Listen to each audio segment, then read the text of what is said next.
Welcome back to gas laws. We are now looking at Boyle's law. So what Boyle's law is looking at pressure and volume.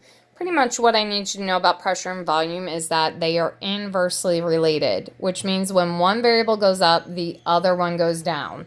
So I want you to think of a balloon. If we increase the pressure of the balloon, so we start squeezing on the balloon, the volume of that balloon is going to go down.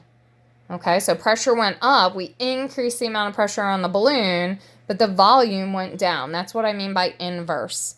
Okay, with all of these problems, I need you to go through and I need you to mark it up. Okay, so we have pressure times volume equals the second pressure, pressure 2, times the second volume, volume 2. So we're looking for two pressures and two volumes, and that's how we know we have Boyle's law. Okay, so it says problem. A high altitude balloon contains 30.0 liters. When I see liters, I automatically know that's a volume of helium gas at 103 kilopascals. I know that's a pressure because I know kilopascals is a pressure. What is the volume? So, hey, there's a second volume. What is the volume? That means I need a second volume. When the balloon rises to an altitude where the pressure is only 25.0 kilopascals. So I know that's the second pressure. Okay, so I'm going to call that pressure 2.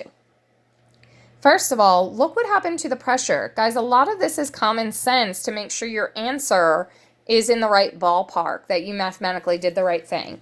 Okay, I decreased the pressure. So pressure went down.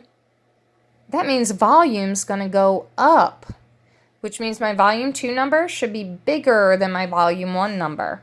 So biggest thing here, after you mark them, make sure you put the proper things. So the first pressure and the first volume go together. So pressure is 103 times my volume, which is 30.0 liters. Okay, I don't care that it's helium gas. It doesn't matter what gas it is. Equals, my second pressure is 25.0 times, I don't know my second volume.